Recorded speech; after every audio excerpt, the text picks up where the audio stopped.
네, 아름다운 찬양으로 하나님께서 영광을 받으실 줄로 생각합니다. 우리 아마 다른 데 같았으면 박수가 크게 나왔겠죠. 네, 네, 좋습니다. 들으면서 하나님께서 참 아름답게 창조하셨지만은 또 우리 인생을 참 아름답게 만드셨구나.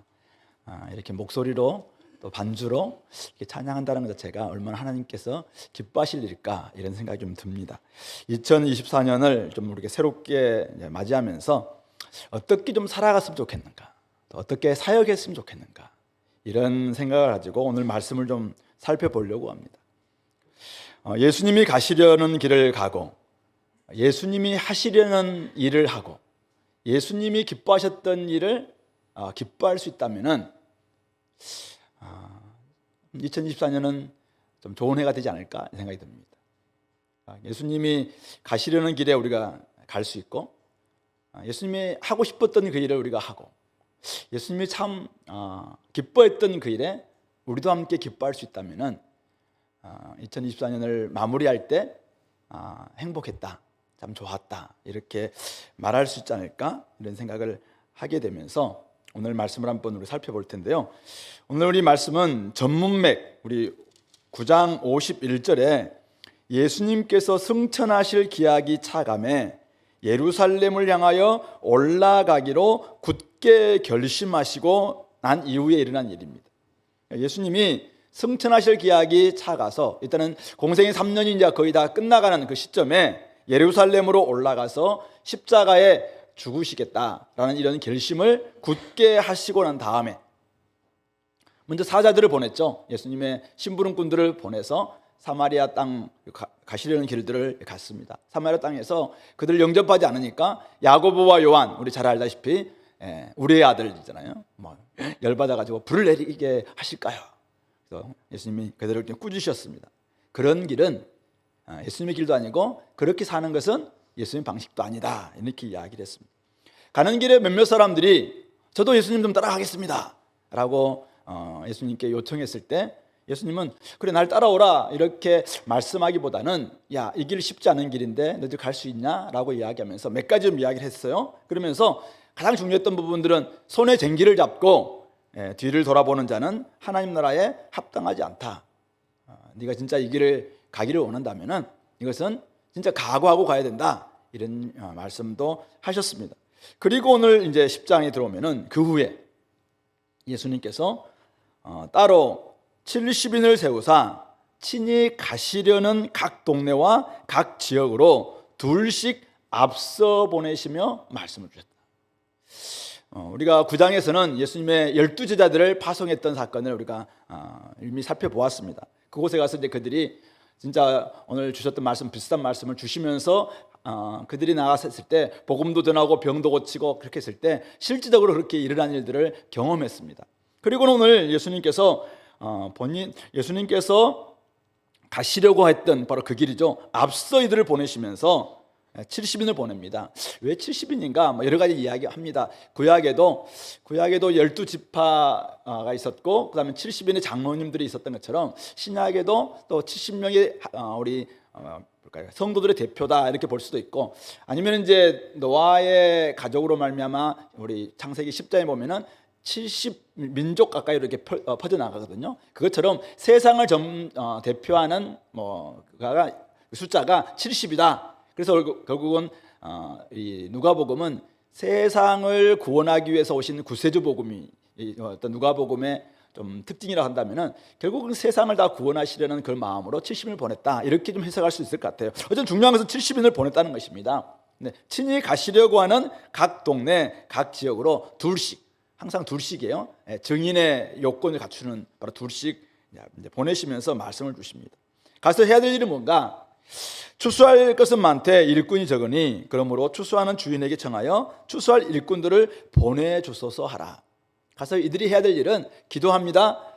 추수할 일들이 정말 많은데 밭은 다 휘어져 있는데 일꾼이 너무 적습니다. 그래서 하나님께 기도하시면서 추수할 일꾼을 보내주십시오 라고 기도하면서 가서 어떤 게 하라는 거예요? 일꾼을 세워내라는 것이죠. 일꾼을 세우는 것, 주님께서 하시는 일이 결국은 아마 이런 일이 아니었을까 생각할 수 있습니다. 추수할 일꾼들 계속 지금 세우는 일임을 알 수 있습니다. 자, 그런데 3절 보시면은 갈지어다 내가 너희를 보냄이 어린 양을 이리 가운데로 보낸 것 같다.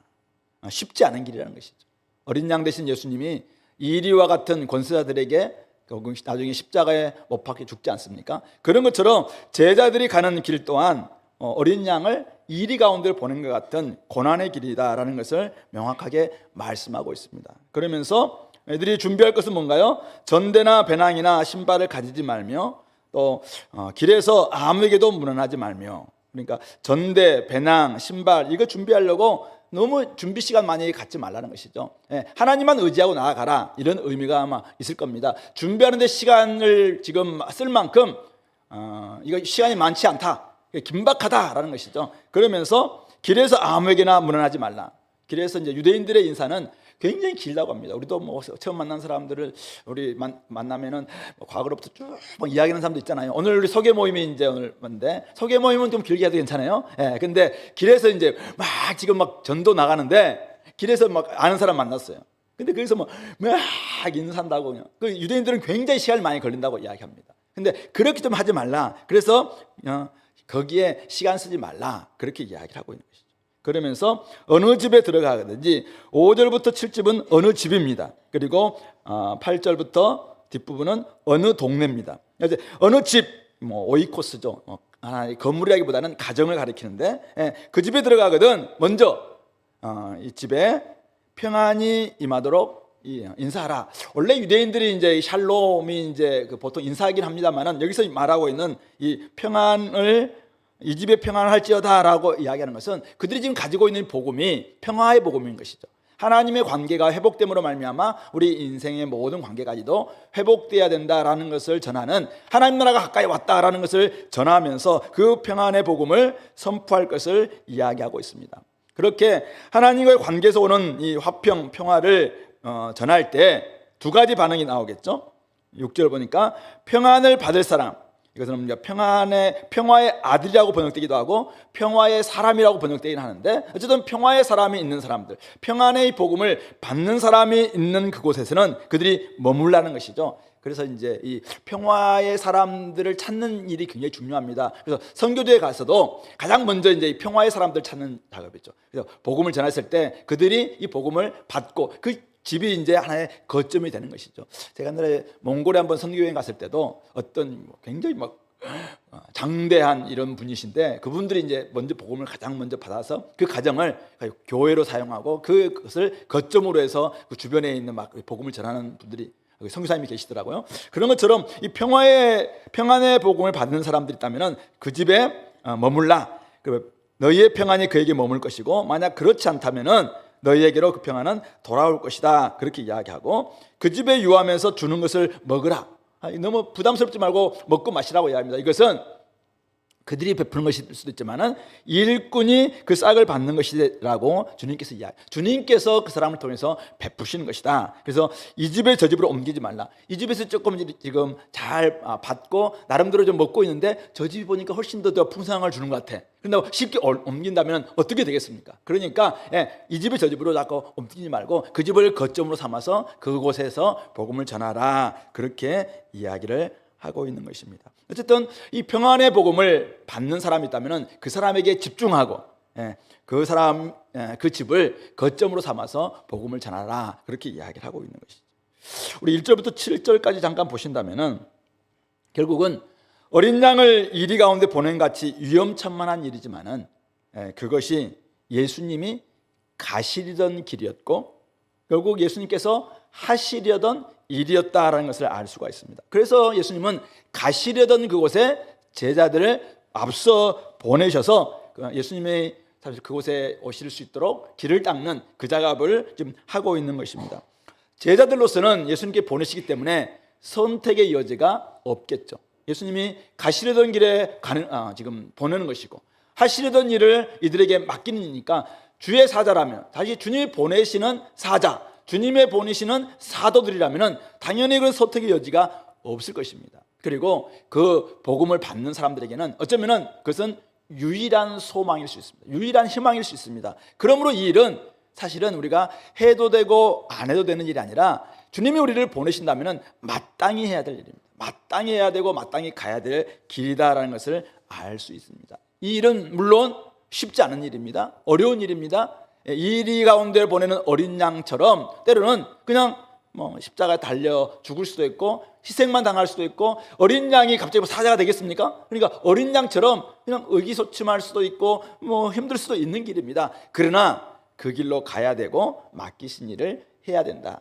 한다면은 이 일은 예수님이 보내신 일이니까, 또 예수님이 하시려고 하셨던 일이니까 항상 두 가지 가능성이 있다는 것이죠. 영접하는 사람도 있고 영접하지 않는 사람도 있다. 이 평화의 복음, 하나님 나라의 복음을 전할 때 우리는 끊임없이 이 두 가지 가능성은 우리가 가지고 있는 것입니다.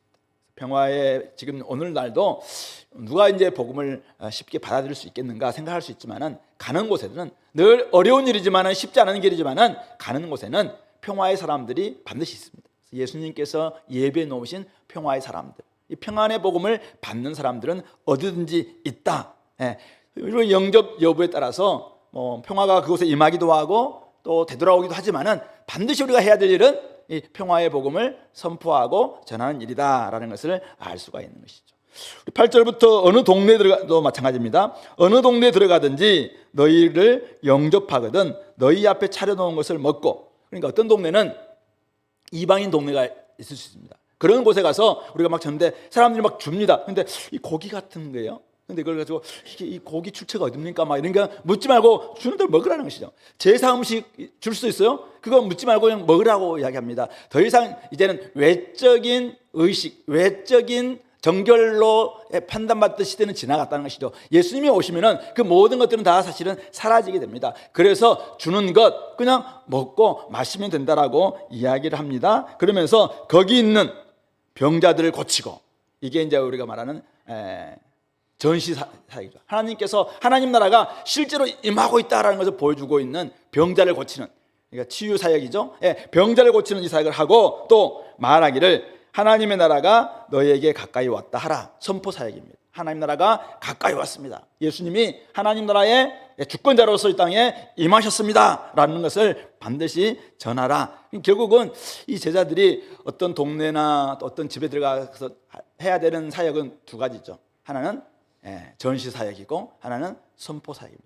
하나님 나라가 예수님이 하나님의 나라의 주권자로서 우리 가운데 오셨습니다라는 것을 선포하는, 하나님 나라가 가까이 왔습니다 선포해야 됩니다. 그리고 그것을 보여주고 확증하는 하나의 일들이 진짜 예수님을 통해서 이렇게 치유가 되고, 또 예수님을 통해서 우리 삶이 이렇게 바뀌었습니다라는 것을 전시해 보이는 이런 사역을 감당할 것을 이야기하고 있습니다.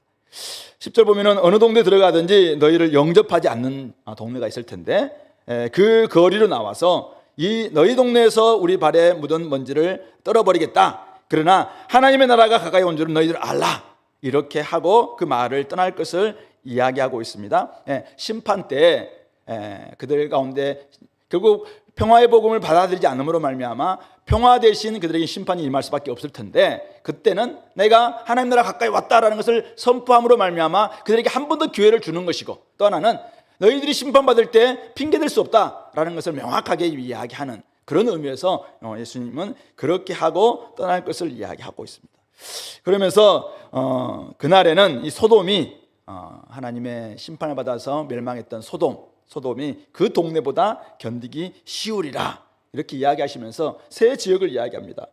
고라신, 화하실진저 고라시나 화하실진저 벳세다야, 너희에게 행한 모든 권능을 저 이방 땅인 두로와 시돈에서 행하였더라면 그들이 벌써 베옷을 입고 제에 앉아 회개하였으리라. 그러나 너희들 예수님의 그렇게 많은 권능을 보고 하나님 나라의 전시사역을 받고 하나님 나라가 가까이 왔다라는 그런 선포를 들었음에도 불구하고 여전히 회개하지 않고 있는 이 고라시나 벳세다야, 너희들은 소돔보다 더 빨리 심판받을 것이다. 그렇게 이야기하고 있는 것이죠. 또 가버나움은 예수님의 본거지였잖아요.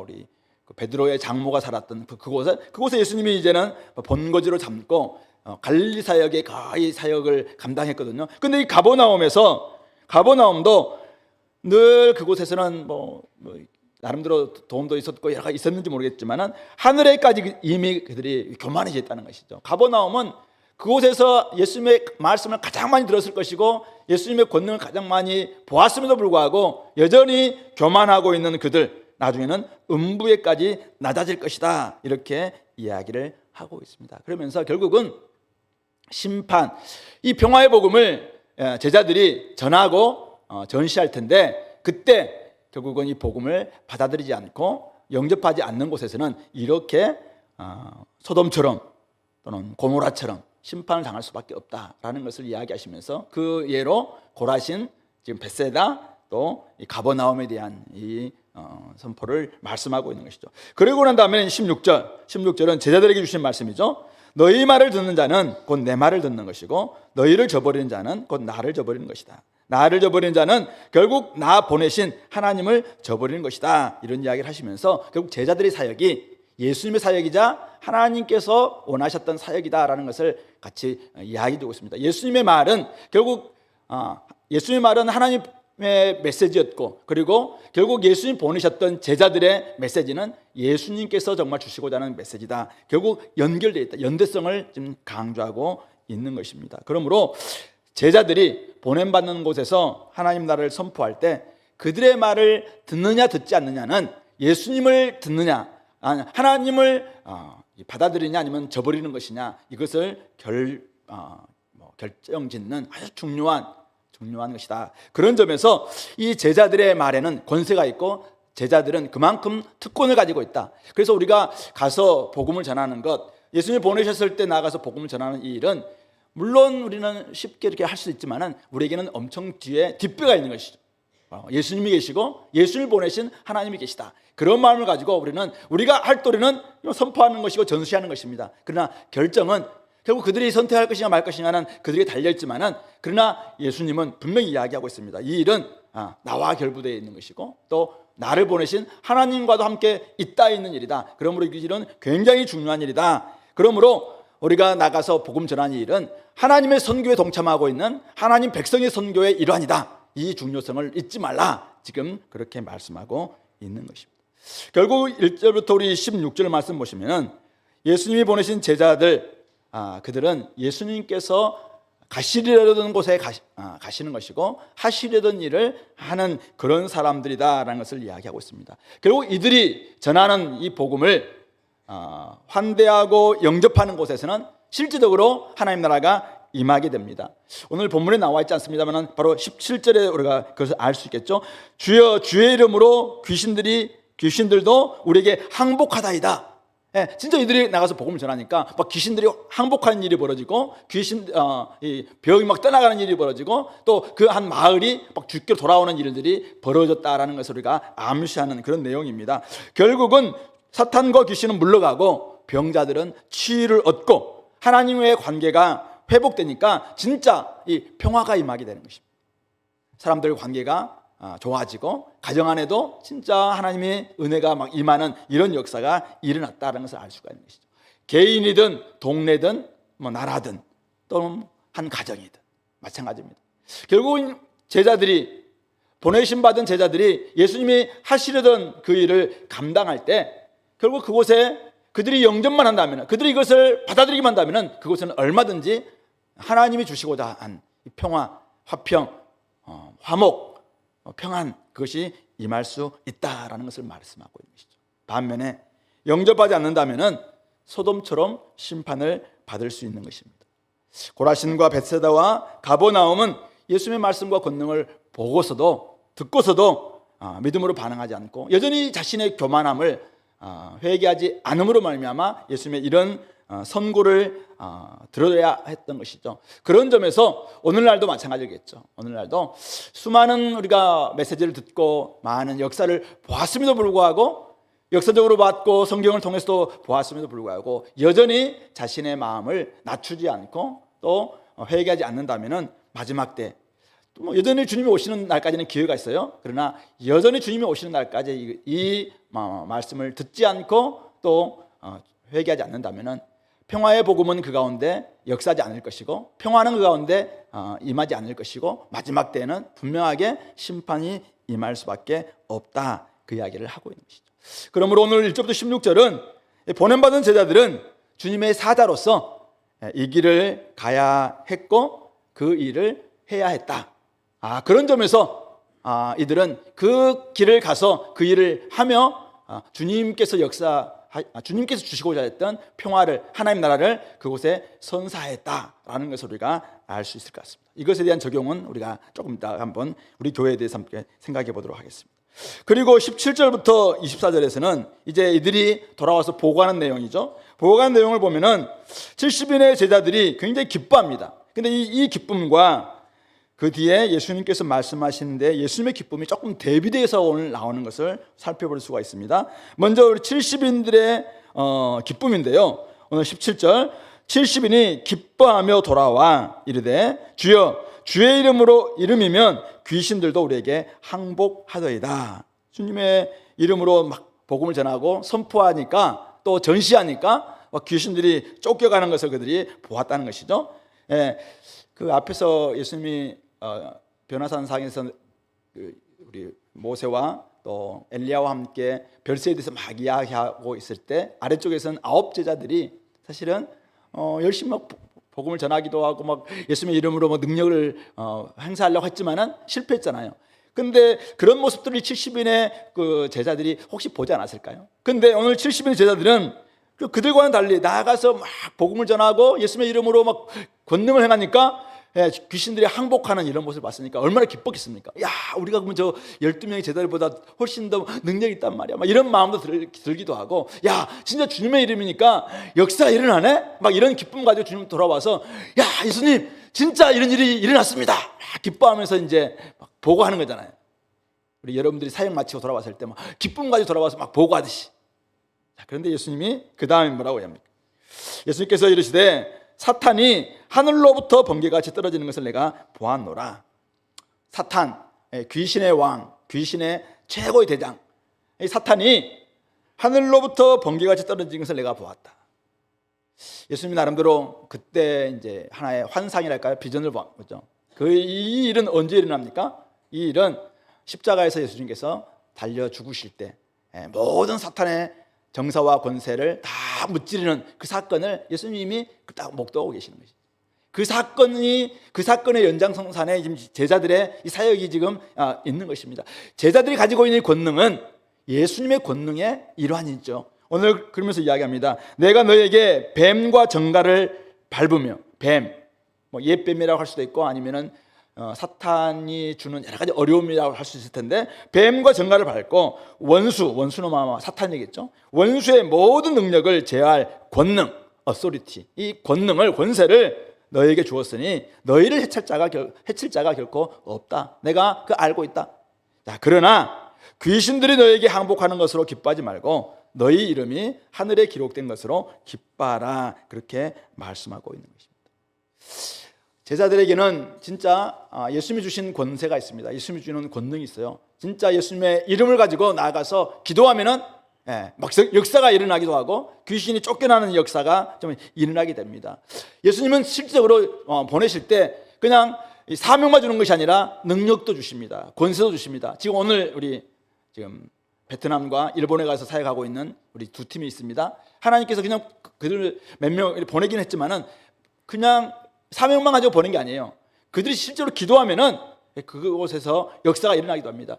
제3세계에 가서 우리 막 선교하시는 선교사님들이 실질적인 권능을 많이 경험하는 경우가 있습니다. 그곳에는 의료시설도 부족하기도 하고 여러 가지 막 어려움이 있다 보니까 실질적으로 그곳에서 막 안전병이 일어나기도 하고 병인이 막 치유되기도 하고 이런 역사들이 일어났다는 보고들을 선교사님들이 굉장히 많이 합니다. 그러므로 선교지에 나아갈 때 주님께서 우리에게는 이 권능을 주셨다라는 것을 알 수 있습니다. 자, 그 권능인데 예수님께서 십자가에서 달려 죽으시면서 모든 사탄의 권세를 다 무찌르는 그 권능의 일환이다라는 것을 알 수가 있는 것이죠. 그러므로 제자들은 예수님이 십자가에서 승리하심으로 말미암아 제자들도 승리할 수 있다라는 것을 우리가 믿고 나아가는 것입니다. 예수님이 제자들을 나중에 보내시면서 세상에서 너희들이 환난을 당하나 담대하라, 내가 세상을 이겼노라 분명히 말씀하셨습니다. 그런 점에서 오늘 우리들도 이 땅에 살아갈 때 우리에게는 뱀이 있을 겁니다. 전갈이 있을 거예요. 원수가 있습니다. 그러나 그것을 모든 능력을 제어할 수 있는 권세가 우리에게 있다라는 것이죠. 우리에게 사실 능력이 많은 게 아니라 주님의 이름이 그런 권세를 가지고 있는 이름이라는 것이죠. 그러므로 그것을 가지고 사용한다면 얼마든지 많은 사람들이 막 사역의 열매가 있을 수 있다는 것입니다. 그런데 그것보다 훨씬 더 중요한 기쁨이 우리에게 있다는 거예요. 그게 뭡니까? 바로 너의 이름이 하늘에 기록된 것으로 기뻐하라. 사역의 승리보다 천국의 자녀가 되는 것이 훨씬 더 큰 기쁨이다라는 것을 말씀하고 있습니다. 실질적으로 예수님이 산상수훈에서 이야기했던 것이 뭡니까? 주의 이름으로 귀신을 내어쫓고 주의 이름으로 병을 고치고 주의 이름으로 수많은 일을 하는 사람들이 있습니다. 그런 사람들이 불법을 행하는 자들아, 너희들이 주여 주여 나를 그렇게 외치고 주의 이름으로 그렇게 사역했지만은 너희들 주님의 이름을 제대로 믿지도 않고 그렇게 함으로 말미암아 이제는 불법을 행함으로 이제는 천국에 들어갈 수 없다라고 이야기하는 사람들이 있었습니다. 그러니까 어쩌면 천국 백성이 아니라 할지라도 천국에 완전히 입성하지 않았음에도 불구하고 불법을 행하면서도 이런 권능 가지고 막 할 수 있는 이런 부분도 있다는 것이죠. 그런 점에서 우리가 사실은 사역의 승리보다는 우리가 천국에 들어가고 하나님의 자녀가 되었다라는 이 자녀됨의 기쁨이 훨씬 더 큰 기쁨이고 더 중요한 기쁨이고 이게 근원적 기쁨이어야 된다. 주님께서 그렇게 말씀하고 있죠. 그러시면서 결국은 주님이 오늘 주님의 기쁨으로 지금 기도하고 있는 내용이 21절에 나와 있습니다. 예수께서 성령으로 기뻐하시며 하나님께 기도합니다. 천지의 주제시여 하나님 아버지시죠. 이것이 무엇일까요? 이것을 앞에서 이야기하고 있는 하나님 나라가 실제 막 임박하고 임하고 또 이들이 사탄의 권세가 막 패배하는 것들, 사탄이 패배하고 그것의 일환으로 막 귀신 쫓겨가고 있는 이것들을 지금 이것을 가리키겠죠. 이것을 지혜롭고 슬기 있는 자들에게는 숨기시고, 지혜롭고 슬기 있는 자들, 자신이 지혜롭고 슬기 있다고 생각하면서 여전히 예수님의 이 복음을 거절하고 자기는 율법 선생이네, 바리새 지파의 바리새인이네 하면서 사두개인이네 하면서 예수님을 끊임없이 대항했던 이런 사람들, 당시에 정말 많이 배우고 율법에 대해서 많이 안다고 생각했던 말, 그들에게는 다 숨기시고 어린아이들, 제자들처럼 어쩌면 율법을 잘 모를 수도 있고 그러나 순진하고 그렇지만은 예수님께서 말씀하셨을 때 이 말씀 그대로 순종하고 있는 어린아이들에게는 나타내심을 감사나이다. 옳습니다. 이렇게 되는 것이 아버지의 뜻입니다. 아버지의 뜻은 무엇입니까? 하나님 나라를, 하나님의 그 보화를 누구에게 주기를 원하는 거예요. 이 땅에서 잘 먹고 잘 살고 교만하고 많이 배우고 이런 사람들이 아니라 어린아이와 같이 순전한 믿음 가지고 주님 앞에 정말 순종하는 이런 사람들에게 주시는 것이 하나님의 뜻이다. 그런 사람들에게 하늘의 계시를 주시고 하늘의 능력을 주시고 하나님 나라가 막 확장되는 실적인 경험을 하도록 만들어 주시는 것이 아버지의 뜻이다. 천국은 누구의 것인가? 어린아이와 같은 자들의 것이다. 이것이 분명히 이야기하고 있습니다. 그러면서 22절에 내 아버지께서 모든 것을 내게 주셨습니다. 그는 마태복음 28장에서 이야기하고 있는 것이죠. 아버지 외에는 아들이 누구인지 아는 자가 없고, 원래는 아버지 외에는 아들, 예수님에 대해서 아는 사람이 원래 없었어요. 그런데 아들과 또 아들의 소원대로 계시를 받는 자 외에는 아버지가 누구인지 아는 자가 없나이다. 예수님을 통해서 하나님을 제대로 예수님이 보여주신 계시를 통해서 하나님을 제대로 깨닫는 것, 이것이 예수님 어쩌면 이 땅에 오신 목적입니다. 예수님은 결국 하나님을 알고 하나님과 온전한 관계를 회복하기 위해서 이 땅에 오셨잖아요. 그것을 천국 자녀 삼기 위해서 이 땅에 오셨는데 결국 예수님이 누구에게 계시를 보여주시는가, 이것을 받기를 원하는 믿음을 가지고 있는 사람들이겠죠. 그런 사람들, 어린아이와 같은 이 종들에게, 어린아이와 같은 이 70 제자들에게, 어린아이와 같이 어쩌면은 잘 배우지도 못하고 가난하기도 하고 배고프기도 하고 그냥 온유하기만 하는 이런 사람들, 의를 위해서 핏발받고 있는 바로 이런 사람들에게 이것을 알려주심으로 말미암아 지금 하나님을 알고 아들까지 알게 된 이 사실에 대해서 너무나도 감사합니다. 이렇게 지금 기도하고 있는 것입니다. 그러면서 제자들을 딱 돌아보시고는 그들에게 이야기합니다. 야, 너희들이 보는 것을 보는 눈, 너희들의 보는 것을 보는 눈을 가진 사람들은 진짜 복되다. 이 말은 뭐입니까? 너희들은 진짜 복된 사람이라. 너희들은 많은 사람들이 보고자 했던 것을 그들은 보지 못했지만 너희들은 보았고, 많은 사람들이 듣고자 했던 것을 너희들은 들었고, 이제는 너희들이 하나님을 알고 예수님 나를 알고 하나님 나를 알게 되지 않느냐. 너희들은 진짜 복된 사람들이다 라고 이야기하면서 많은 선지자들과 임금이 너희가 보는 것을 보고자 했을 때 보지 못하였고 듣고자 했던 것을 듣지 못하였다. 그러나 너희들은 이제 믿음으로 듣고 보게 되었으니까 너희들이야말로 진짜 복된 사람들이다. 너희들이야말로 하나님의 자녀들이기 때문에 내가 진짜 기쁘다. 그러면서 그들을 지금 칭찬하고 있는 내용인 것입니다.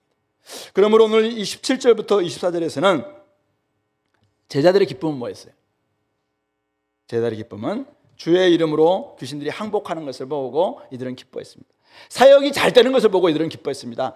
자들이 가서 막 복음 전하니까 복음이 막 증거되고, 또 막 선교하니까 선교의 확장이 일어나고, 많은 사람들에게 막 키우니까 자기 속으로 막 잘 되고, 또 가정 안에서 평안이 찾아오고, 이런 일들, 뱀과 정갈을 밟고 원수의 모든 능력을 제어할 권능을 부여받은 그 이름 가지고, 주님의 이름 가지고 막 사역하니까 정말 하나님 나라가 전시되니까 얼마나 기뻤겠습니까? 그 자체는 엄청난 기쁨이죠. 이런 기쁨이 없다면 우리가 어떻게 사역할 수 있겠습니까? 근데 오늘 제자들은 이런 기쁨을 소유하고 있습니다. 얻었던 것이죠. 자, 그런데 오늘 예수님의 기쁨은 뭔가요? 예수님의 기쁨은, 물론 예수님이 이런 일들을 했을 때 기뻐하지 않았겠습니까? 근데 훨씬 더 중요한 기쁨, 더 근원적 기쁨, 더 근본적 기쁨, 그리고 상위의 기쁨이 있다는 것입니다. 그 기쁨은 바로 제자들의 이름이 하늘에 기록된 것입니다. 하나님의 자녀가 되는 것입니다. 어린아이와 같은 이 제자들이 자신이 보여주신 이 계시를 통해서 자신도 알고 하나님도 알게 되는 것, 그래서 하나님과 온전한 관계가 회복되고 천국이 그 가운데 좀 있게 된 것, 이것이 진짜 주님께서 기뻐하시는 일이라고 이야기하고 있는 것입니다. 아버지 외에는 아들을 아는 자가 없고 아들 외에는 아버지가 아는 자가 없는, 원래 정말 하나님과 인간이 철저히 분리될 수밖에 없었지만은 이제 예수님이 땅에 오셔서 하나님을 알려주셨고 자신이 또 하나님의 아들이라는 것도 알려주셨을 때 그 계시를 믿음으로 받음으로 말미암아 하나님과의 관계도 회복되고 천국도 얻게 되고, 그래서 풍성한 기쁨을 얻게 된 이런 사람들, 이 복받은 사람들 보니까 예수님께서 얼마나 기뻐하겠습니까? 이것이 자신이 이 땅에 오신 목적이었기 때문에 그 일들로 인해서 지금 내가 너무 기쁘다 이렇게 이야기하고 있는 것이죠. 구약에서 많은 선지자들은 열심히 그날이 되면은 이런 일이 벌어진다라고 예언했지만 그날은 맞이하지 못했습니다. 임금들은 엄청난 많은 권세를 가지고 있었지만은 사실은 이런 은혜를 얻지는 못했습니다. 그러나 우리는 가진 것은 비록 적고 아는 것도 별로 없다 할지라도 우리는 예수님을 통해서 이런 엄청난 계시를 얻게 되었고, 이런 믿음을 통해서 하나님의 자녀가 된 것, 이것보다 더 큰 기쁨은 없다, 오늘 주님께서 말씀하고 있는 것입니다. 예수님이 땅에 오셔서 사탄의 권세를 무너뜨리고 승리하셨습니다. 그리고 모든 이름에 뛰어난 이름이 되셨습니다. 그러므로 주의 이름으로 사역하는 제자들은 그때 70인이나 오늘 우리 공동체에 있는, 제가 아까 세보니까 70여 명 되는 것 같아요. 70명의 조장들이나 동일하게 예수님의 이름으로 사역한다면 오늘도 귀신이 항복하는 그런 역사를 경험할 수 있을 것입니다. 주님의 이름으로 사역하는 제자들은 어디서든지 하나님 나라가 확장되고 선포되고 또 전시되는 이런 역사를 경험할 수 있을 것입니다. 원수의 모든 능력을 제어할 수 있는 권능을 우리에게 주셨기 때문에 우리들은 얼마든지 그럴 수 있습니다. 그 일로 말미암아 우리는 기뻐할 수 있습니다. 그러나 우리에게는 더 큰 근원적 기쁨이 있어야 합니다. 그 기쁨 이전에 혹시 그런 사역에 실패한다 할지라도, 내가 한 학기 동안 했는데 또 사역을 열심히 했는데 불구하고 잘 안 될 수도 있어요. 그렇다 할지라도 내가 누구냐, 내가 예수님을 통해서 하나님을 알게 됐다. 예수님으로 말미암아 하나님의 자녀가 되었다는 사실이죠. 예수님으로 말미암아 나에게는 천국이 임하게 되었다는 사실이죠. 내가 하나님의 일꾼 이전에 내가 하나님의 자녀가 되었다는 이 기쁨, 나의 이름이 하늘에 기록되었다는 이 사실, 이것으로 말미암아 우리는 기뻐해야 할 수 있어요. 이것은 누구도 빼앗을 수 없는 기쁨이자 반드시 회복해야 될 기쁨이어야 된다는 것이죠. 선지자들과 임금들이 그렇게 보고 듣고자 했던 그 계시를 우리는 알게 되었고, 그 믿음으로 말미암아 우리가 이것을 얻게 되었기 때문에 이것은 이제 아무에게도 빼앗기지는 않아야 될 그런 기쁨이고, 그러한 은혜다. 그런 점에서 오늘 우리는 이런 기쁨을 내가 가지고 있는가 한번 돌아볼 수 있었으면 좋겠고, 또 그 기쁨을 내가 지금 가지고 있다면, 내가 알고 있다면, 그것은 우리가 지난주 한 주 동안 여러분들에게 드렸던 말씀처럼 이미 우리는 복받은 사람들입니다.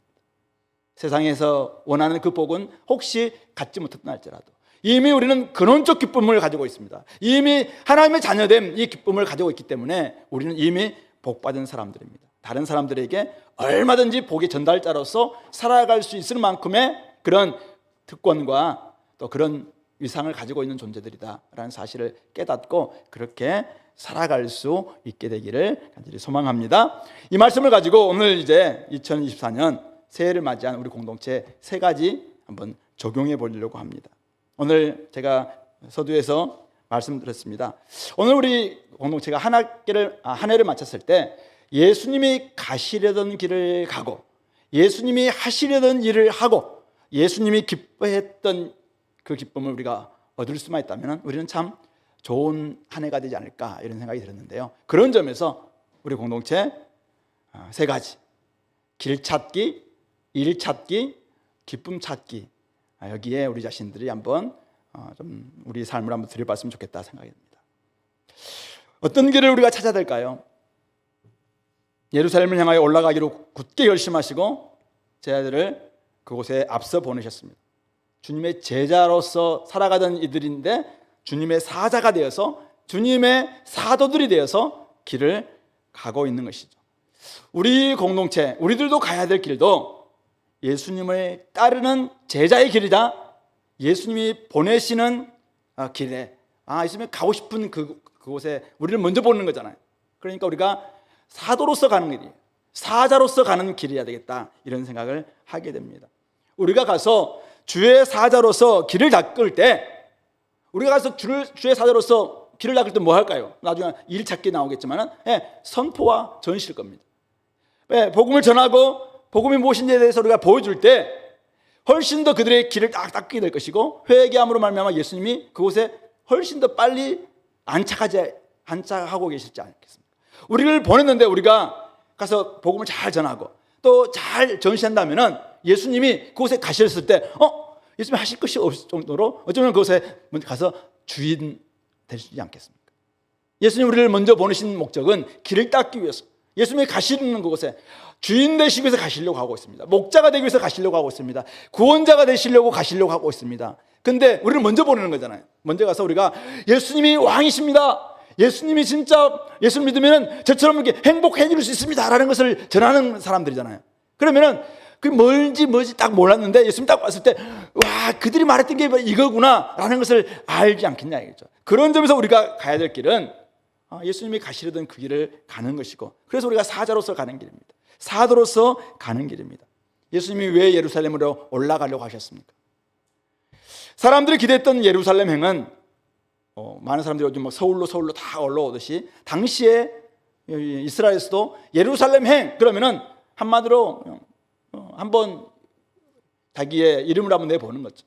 그곳에 가서 예루살렘 소위 대학에서, 예루살렘 성전 대학에서 내가 뭔가를 배워보겠죠. 그곳에 내가 성전에서 한번 이렇게 살아보겠는, 이런 것이 꿈이지 않겠습니까? 그러나 예수님이 원하셨던 예루살렘 행은 완전 반대였습니다. 성전을 무너뜨리고 새로운 성전 만드는, 이전에 짐승제사가 아니라 이제는 사안제사를 드리기 위한 새로운 모습이었던 것이죠. 십자가를 지기 위한 예루살렘 행이었습니다. 섬김을 받기 위한 길이 아니라 섬기는 길이었습니다. 하나님 나라를 위해서는 반드시 가야만 했던 길입니다. 사탄이 하늘에서 번개같이 떨어지게 만드는 큰 싸움의 그 목적을 위해서 예수님께서는 예루살렘으로 걸어가시려고 했던 것이죠. 그러므로 우리가 가려고 하는 길 또한 사실은 예수님의 예루살렘 행과 있어야 됩니다. 우리가 가서 예수님의 길을 닦아야 되는데 우리는 가서 십자가의 복음을 전하는 것이 아니라 십자군처럼 행세를 한다든지, 섬김을 받아야 되는, 섬기를 하려고 해야 되는데 섬겨야 되는데도 불구하고 섬기를 받으려고 행세를 한다든지, 자기를 희생하고 섬기고 내려놓고 해야 되는데 가서 맨날 자기 이름만 드러내려고 한다든지, 그러면 예수님이 가시려는 길과는 전혀 다른 길을 우리가 만드는 것입니다.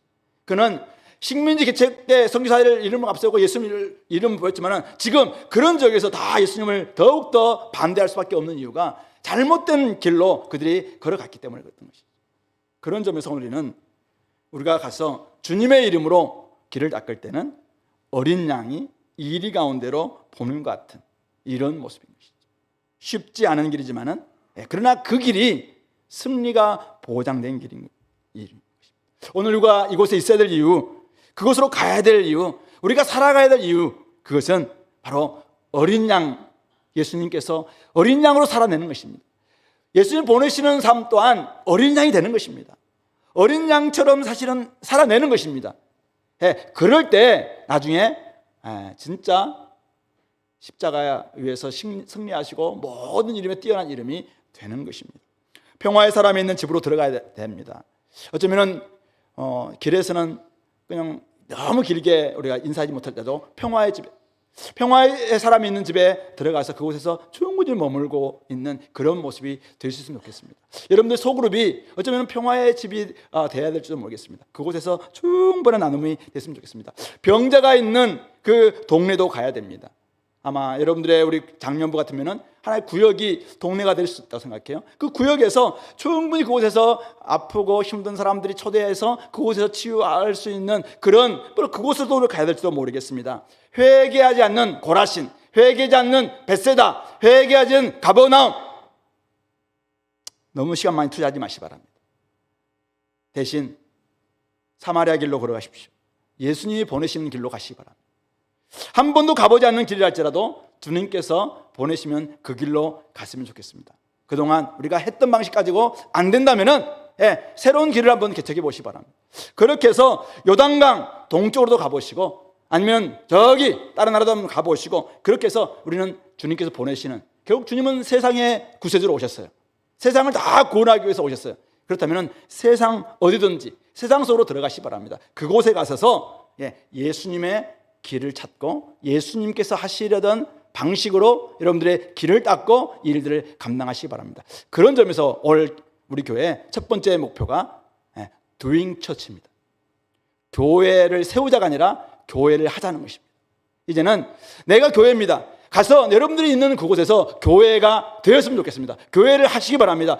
다이나믹하게 다양한 방식으로 교회를 하시는 겁니다. 교회를 하자, 이게 첫 번째입니다. 좀 우리가 좀 역동을 좀 발휘했으면 좋겠습니다. 여러분들 청년도 또 여러분들 속에서 교회가 좀 될 수 있도록, 우리가 세워진 교회, 언제나 여기서만 다 교회만 세우면은 주님께서 우리를 보내실 때 갈 수가 없습니다. 그런 점에서 여러분들 캠퍼스로 보낼 때면 그곳에서 교회가 되십시오.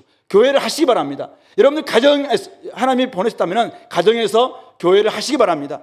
여러분들 소그룹 보냈습니까? 그곳에서 교회를 하시기 바랍니다. 그리고 구역, 우리 장년부 12구역이 있습니다. 12교회를 하시기 바랍니다. 구역장님, 오늘 제가 여러분들을 담임 목사로 임명합니다. 그곳에서 12구역에 여러분들이 딱 담임이 되셔서 한번 교회를 하시기 바랍니다. 그렇게 되는 것, 사실 오늘 우리 공동체가 주님이 보내시는 그곳에 가서 한번 해보는 것이죠. 그곳에서 우리가 뭘 해야 됩니까? 저는 가르쳐드리지 않겠습니다. 그러나 여러분들이 하고 싶은 거 하시면 됩니다. 성경에서 벗어나지 않으면, 예수님께서 하시려고 했던 그 일을 하면 되는 겁니다. 다양한 방식으로 한번 교회를 해보시기 바랍니다. 이곳에서 우리 서초동에서 우리가 계속 있을 수 없어요. 나중에 우리 교회 많아지면은 제 꿈은 진짜 12개 교회로 다 파송하는 거예요. 나중에는 70교회로 파송, 세계 곳곳에 파송, 나중에 이곳에는 몇 명만 딱 있는 거죠. 그러나 끊임없이 우리 같이 주님께서 원하셨던, 이게 주님이 원하시는 거 아니겠습니까? 여기서 막 엄청난 건물 지어가지고 또 이곳에서 막 다 모이고, 다 옆에 있는 사람도 다 모르고 주차 문제 또 해결해야 되고, 이걸 주님이 원하셨을까요? 저는 그거 원하지 않다고 생각합니다. 주님이 오늘 우리에게, 야, doing church, 교회를 좀 해라, 교회를 해라. 너희들 교회인데 지금 뭐하냐? 교회만, going church가 시대는 끝났습니다. doing church 시대가 되었습니다. 이제는 여러분들 교회를 하시기 바랍니다. 여러분들 곳에서 교회가 되시기 바랍니다. 첫 번째입니다. 두 번째, 일 찾기인데요. 제자들은 우리가 해야 할 일은 추수할 일꾼을 모으는 일입니다. 추수할 것은 많되 일꾼은 적습니다. 곳곳에서 영적 요구는 많은데 일꾼이 심히 적습니다. 추수하는 주인에게 청하여 일꾼들을 보내주서 기도하면서 이들은 일꾼을 모아야 했습니다. 복음과 말씀과 선교의 일꾼을 우리가 계속 키우는 그 일을, 다음 세대에게 계속 말씀을 키우는, 말씀을 통해서 이들 양육시키는 그런 우리 교회. 그래서 제가 이것을 너처링 처치, 양육한다는 의미에서 너처링 처치라고 제가 한번 명명해 봤습니다. 그래서 우리가 집에서, 동네에서, 열방에서 우리가 교회가 되면서, 교회를 하면서 거듭나는 사람도 있을 것입니다. 그래서 찾아오는 사람도 있을 것입니다. 그들에게 여러분들이 어미가 자녀에게 하듯이, 아비가 자녀들에게 하듯이, 또 주님 목자가 양들에게 하듯이 계속해서 먹이는 겁니다. 먹이고 입히고 주고 계속 그렇게 하면서 그곳에서 양육을 하는 것이죠. 그렇게 되면 우리 가운데서 진짜 다음 세대가 일어나지 않겠습니까? 다음에 새로운 세대가 일어나지 않겠습니까? 재생산이 일어나지 않겠습니까? 그것이 바로 우리 교회가 이번에 2024년에 해야 될 두 번째 목표인 것입니다. 오늘 이 일을 감당함에 있어서 예수님 주셨던 여러 가지 몇 가지의 우리 태도, 무기, 자세, 아까 우리 다 이야기했어요. 준비하는데 너무 시간 낭비하지 말자는 것입니다. 우리가 나아갈 때는 두 가지, 말과 삶, 선포와 전시, declare and display, 이 두 가지 가지고 나아가면 됩니다. 평안의 복음 전하시기 바랍니다. 평화의 복음, 예수님이 오시면 여러분들 가족에 평화가 있을 것입니다. 예수님 통해서 하나님 관계 해결되면은 여러분들 관계 해결될 수 있습니다. 이것 말고 다른 대안이 있을까요? 저는 이거 말고 없다고 생각합니다. 오늘 이 땅의 문제는 전쟁의 문제든 갈등의 문제든 집안 싸움의 문제든 하나님 관계 해결되고 난 다음에 이웃 관계 해결되는 이 평화의 복음 방식에는 저는 없다고 생각합니다. 어제 서울의 복음 보면서 막 열불이 올라왔는데 오늘날이라고 해서 많이 바뀌었나요? 대한민국 안 바뀔 겁니다. 진짜 안 바뀔 겁니다. 그렇다고 해서 우리가 또다시 전두광처럼 해서는 안 됩니다. 그러나 진짜 여러분들 우리가 해결 방식이 뭐예요? 제가 보기에는 평화의 복음밖에 없습니다. 그래서 바울도 가서 계속해서 평화의 복음을 전하는 겁니다. 그런데 평화의 복음을 전하되 선포뿐만 아니라 전시를 같이 해야 됩니다.